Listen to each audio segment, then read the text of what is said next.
안녕하십니까. 무명의 그리스도인입니다. 오늘 이 시간은 지난 시간에 이어서 유기적 교회로서의 참된 교회가 되기 위한 방해 요소가 되는 머리와 지체의 역할을 빼앗는 그 사람이 누구냐 도대체. 자, 목사 제도를 얘기를 하고 있어요. 목사 제도는 사람의 전통이지 교회의 참된 머리는 예수 그리스도이십니다. 자, 그래서 이 실체를 드러내고자 계속해서 설명을 하겠습니다. 머리이신 예수님께서 주도하시고 모든 지체가 기능을 발휘하는 유기적인 모습의 참된 교회가 되지 못하도록 방해하는 현대 교회의 직책에 관해 살펴보고자 합니다. 그것은 누구라고요? 자, 목사 제도라는 것이요.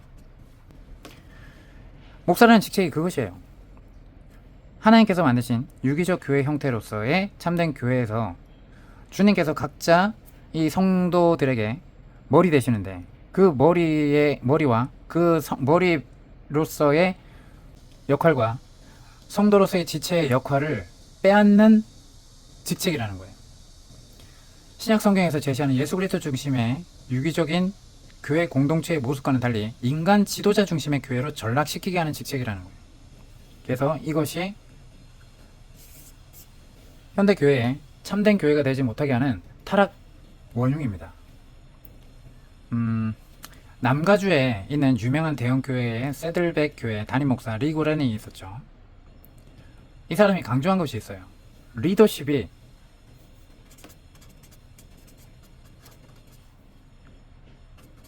교회 부흥의 열쇠다 라고 설명하고 강연을 하고 다녔어요. 이 리고렌이 지금부터 30년 전 신학대학원을 졸업을 하고 교회를 개척하고 그 전에 그 당시 소위 잘 나가던 미국의 교회들을 연구했어요.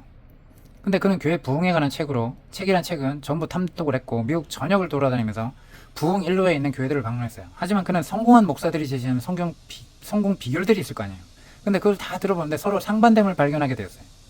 예를 들면 강해 설교를 잘해야 교회를 부흥시킨다 라고 생각하는 목사들이 있는 반면에 아니면 제목 설교가 교회 부흥의 열쇠다 라고 하는 주장도 있을 거예요.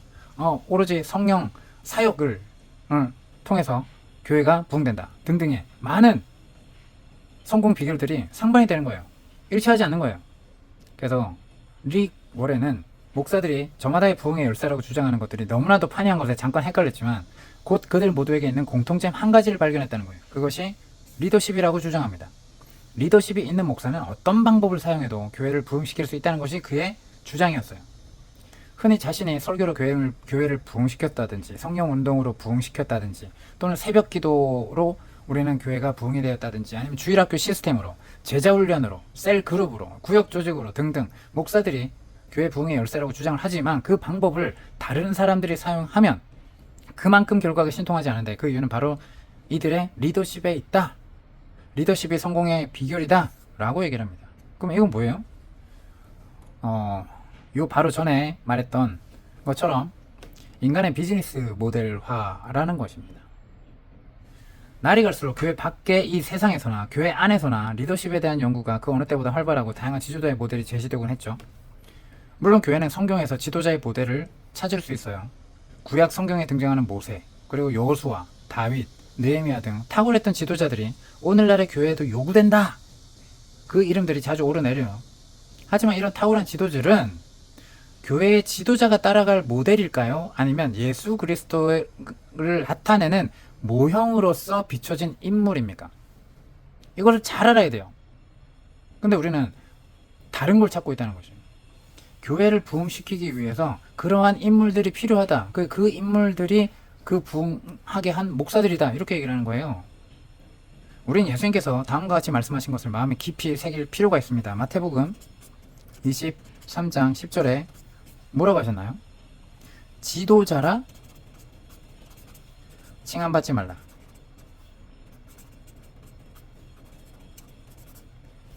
너희 지도자는 하나이니 곧 그 하나 대신 지도자는 누구예요? 누구요? 그리스도는 신이라. 자, 이렇게 나와 있잖아요. 이 말씀은 교회에 인간 지도자가 필요 없다는 뜻일까요? 자, 오늘날의 목사라는 직책이 신약 성경에 있는가? 그거에 대해서는 지난번에 영상을 이렇게 참고하시고 꼭 그 영상들을 한번 보시면 좋겠습니다. 프랭크 바이올라가 이교에 물든 기독교라는 책을 썼는데 그 책에서 다음과 같이 지적합니다. 목사, 그는 개신교 신앙에 절대적으로 필요한 존재이다. 목사가 그리스도인들 대부분의 마음속에 얼마나 확고하게 자리 잡고 있는지, 종종 예수 그리스도 자신보다 더 잘 알려지고 더 높이 칭송받고 더 철저하게 의지되고 있다 라고 이렇게 현 시대를 이렇게 이야기를 하고 있습니다. 오늘날의 교회들에서 목사를 만약에 제한다고 해봅시다. 대부분은 공황 상태에 빠져버리지 않겠습니까? 목사를 제하면 우리가 아는 개신교는 사라져버릴 거예요. 목사 중심입니다. 그럼 목사를 세우는 것이 하나님의 일일까요? 성령의? 예수 그리스도는 성령으로 말미암아 자신의 죄를 회개하고 아버지께로 돌아온, 그리고 그 십자가의 사건이 하나님의 초월적인 구원의 역사였고 그 사역으로 말미암아 우리가 구원을 얻게 되는 길이 열렸다라고 믿는, 그리고 하나님께 돌아온 그분의 백성들에게 모두가 동일하게 성령을 선물로 주십니다. 그래서 성령과 인격 교제할 수 있는 영적으로 살아있는 존재가 되는 것입니다. 그 한 명 한 명이 뭐예요? 주님의 몸 하나하나를 이루어내는 지체가 되는 것입니다. 자, 그러면은 어느 교회에 출석해야지만 주님의 몸일까요? 아니면 앞서 설명했던 그것이 그 고백 회개와 그 은혜를 체험한 그 한 사람이 한 사람들이 모여서 그 공동체를 교회라고 할까요? 그죠? 건물이 절대 아닙니다. 목사는 현대교회의 독보적인 초점이요, 대들보요, 중심보가 돼 있어요. 그 목사라는 직책은 개신교의 구체적인 표현입니다. 그러나 여기에 커다란 모순이 있어요. 성서 전체에 현대 목사의 존재를 지지해주는 구절은 단 한 개도 없다는 사실입니다. 그는 초대교회에서는 결코 존재하기 한 적이 없다라고 설명을 하고 있어요. 현대교회의 독보적인 목사라는 직책이 신약 성경에 존재하지 않는다는 말입니다. 이것에 대한 것도 영상을 따로 살펴서 보시기 바랍니다. 매주 설교를 도맡아 하고 축도권을 가지고 독점하고 조직을 거느리고 성례를 주도하고 재정을 주관하고 최종 결정권을 가진 존재, 교회 공동체가 작으나 크나의 문제가 아니라 그러한 결정권을 가진 존재, 마치 국가의 원수나 군대의 사령관이나 기업의 회장 같은 비중을 차지하는 존재가 성경엔 없다는 뜻입니다. 이 세상의 조직에는 그런 총수가 꼭 있어야죠. 하지만 예수 그리스도의 중심의 교회는 다릅니다. 그럼 막강한 지도자가 있으면 다음과 같은 성경 말씀이 유명무실해지지 않겠어요? 에베소서 4장 15에서 16 뭐라고 나와있어요? 오직 사랑 안에서 참된 것을 하여 범사에 그에게까지 자랄지라. 그는 머리니 곧 그리스도라. 그에게서 온 몸이 각 마디를 통하여 도움을 받음으로 연결되고 결합되어 각 지체의 분량대로 역사하여 그 몸을 자라게 하며 사랑 안에서 스스로 세우느니라 라고 돼 있어요. 근데 종교적인 사람은 이것에 대해서 잘 이해를 못해요. 이게 뭔 말인지 실체적으로 느끼지 못합니다. 즉 머리 대신 예수 그리스도와 몸인 교회의 지체들이 감당해야 할 역할의 대부분이 있어요. 근데 그 대부분을 현대교회의 목사라는 직책이 빼앗아버려요. 차지해버렸어요. 그래서 교회라는 조직은 잘 돌아가는 것처럼 보여요. 하지만 유기적인 교회인가? 그래서 우리가 유기적인 교회가 뭐야 도대체? 라고 보는 겁니다. 왜? 종교에 쩌들어 있으니까. 현대교회가 시스템화돼 있으니까. 하나님의 방법이 아니라 인간의 비즈니스를 따랐고 잘못된 전통 방식을 따라왔기 때문에 그것이 어마어마하게 몇백 년, 몇천 년 동안 지속되어 왔기 때문에 그 전통을 벗어나기가 좀처럼 쉬운 것이 아닙니다. 성경으로 돌아가자라고 했지만 전통을 따라갔죠. 그러므로 신약 성경에서 나오는 그 초대교회의 모습들이 우리는 인식하기가 너무나도 힘듭니다. 어떤 모습이었는지. 그래서 신약 성경은 이런 류의 최종적인 그 총수 같은 그런 지도자를 제시한 적이 없습니다. 신약 성경에서 예수 그리스도가 머리 되시고, 그죠? 성령의 시대가 시작된 이후로 결코 구약에 모세 같은 사람이 필요하다는 등 이러한 것은 우리가 예수님의 십자가 사건을 부인하는 거예요. 그들은 주님을 나타내는 예표의 인물입니다. 그런 직책의 존재가 신약 성경적인 교회의 정면으로 대치되기 때문이죠. 자, 그러면 교회 지도자가 필요하지 않다는 말인가? 아니에요. 오늘날 소위 가정에서 모이는 교회, 가정에서 모이는 지체된 교회들이 모임을 한다고 칩시다. 그 중에 지도자가 있으면 안 된다는 논리를 펴는 사람들이 종종 있어요. 그들은 두세 사람이 그리스도의 이름으로 모이면 되지 꼭 지도자가 있을 필요가 뭐 있느냐는 식을 주장을 합니다. 과거의 지도자들에게 대인 사람들인데 이것 또한 성경적인 근거가 희박한 주장이에요.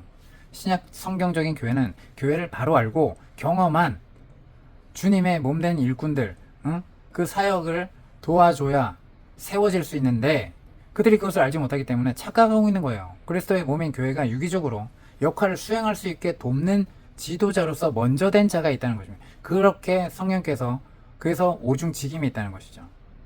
그래서 그 지도자가 꼭 있어야 합니다. 신약 성경의 교회들은 이런 역할을 감당한 사역자들에 의해서 바로 세워졌어요. 베드로가 그랬고요. 요한이 그랬고요. 바울이 그랬고요. 바나바가 그랬고요. 디모데가 그랬고요. 디도가 그랬습니다. 그와 같은 사람들이 바로 그런 사역자들이에요. 그러므로 문제는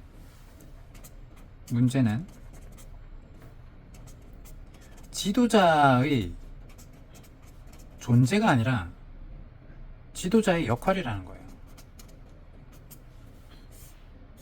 종교적으로 이 지도자는 어떻게 돼요? 최종 권한을 가진 총수의 역할로서 존재를 하고 총수의 역할을 합니다. 막강한 권력의 핵심에 있게 돼요. 하지만 베드로가 그랬나요? 요한이 그랬나요? 바울이 그랬나요? 바나바가 그랬나요? 최종 결정을 지어주는 사람이 있나요? 아니죠. 현대 교회의 목사처럼 교회가 지도자 중심으로 돌아가도록 교회 안의 직책으로서 존재하는 것이 문제라는 것입니다. 나중에 살펴보겠지만 오늘날의 목사라는 직책에는 성경적인 근거가 없다고 얘기를 드렸죠. 이걸 다시 설명하기보다는 이전에 성경에 목사는 없다라는 영상을 찾아서 보시면 좋겠습니다. 지도자가 자신의 역할만 충실히 하면 교회에 도움이 돼요. 현대 교회의 담임 목사처럼 평생토록 교회 안에 둥지를 틀고 머리와 지체가 감당해야 할 역할을 거의 혼자 도맡아 하게 되면 예수 그리스도의 중심에 참된 교회에는 아주 해롭게 되는 것입니다.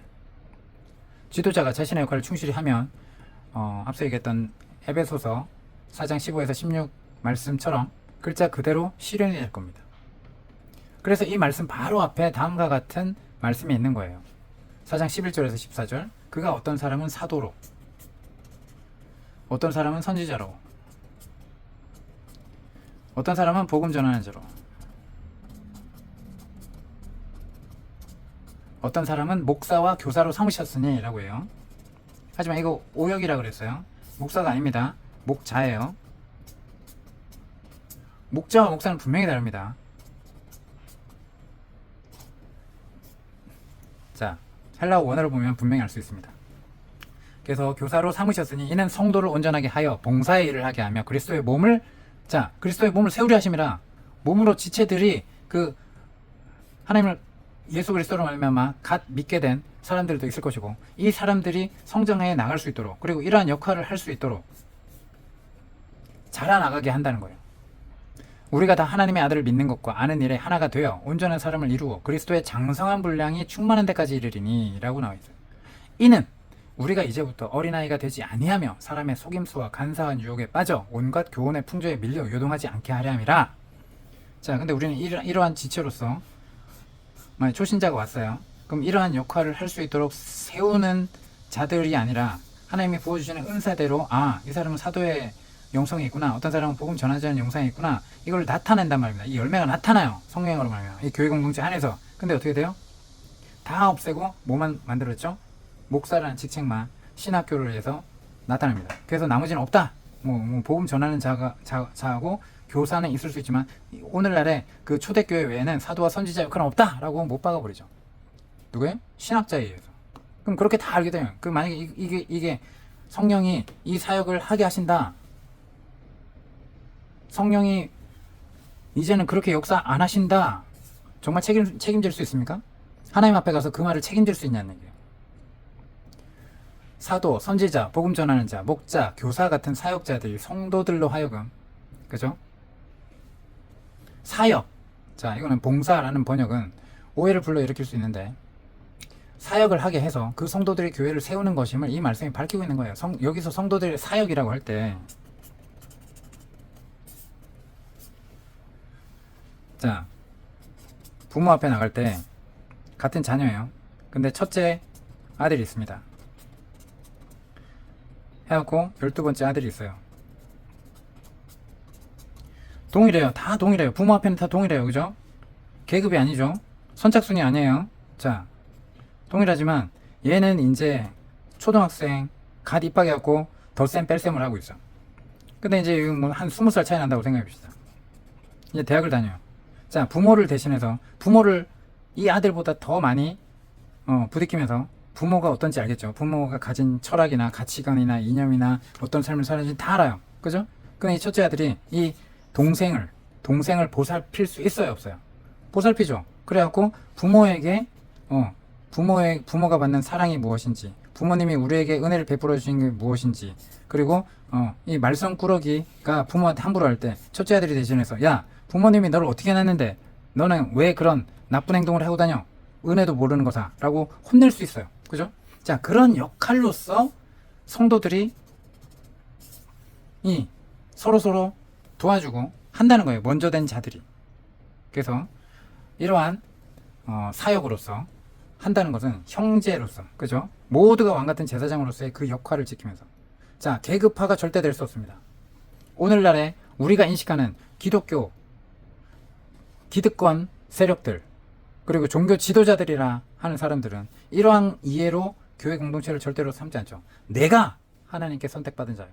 당신은 내 밑에 계속해서 몇십 년 동안 말씀을 다니면서 설교를 들어야만 하고 내가 인도하는 예배에 참석해야 되는 사람으로만 가둬놨습니다. 맞죠? 그래서 예수님을 전하는 사람은 누구 외에는? 예수님 외에는. 근데 장로가 이제 목사가 없어요. 그럼 장로를 예를 들면 그 강단에 세우게 합시다. 목사님처럼 설교할 수 있나요? 3, 40년을 들었는데도 설교를 제대로 하지 못하고 벌벌 떱니다. 이거 어떻게 되는 거예요? 영어학원을 다녔는데 30년 다녔는데 예수 그리스도에 대해서 증거할 수 없고 자신이 성령과 교제하면서 친밀한 인격 교제에 체험이 없어요. 그러면 잘못된 것이죠. 그럼 그런 교회 뭐하러 다녀요? 그럼 교회가 아니죠. 간판만 교회죠. 자, 그래서 여기서 성도들의 사역이라고 할 때 그것은 현대 목사들이 독차지하고 있는 역할 대부분을 말하는 거예요. 봉사라고 번역이 되어 있어 교인 역할이 무슨 성가대원, 식사당번, 청소당번, 안내위원, 헌금위원, 주차위원, 주일학교 교사 같은 것인 걸로 알고 있어요. 근데 여기선 전혀 그런 뜻이 아니라는 것입니다. 아시겠어요? 성도들의 사역은 오늘날 이 총수 역할을 하는 사람들이 임명한 헌금위원, 안내위원, 청소당번, 주차위원 이 정도가 아니라는 거예요. 왕같은 제사장 사역을 얘기를 하는 겁니다. 성경이 말하는 지도자의 사역은 성도들이 사역을 할 수 있도록 자신은 교회에 기초만 놓고 뒤로 빠지게 되는 거예요. 사도 바울은 이것에 대해 다음과 같이 말합니다. 고린도전서 3장 5절에서 7절.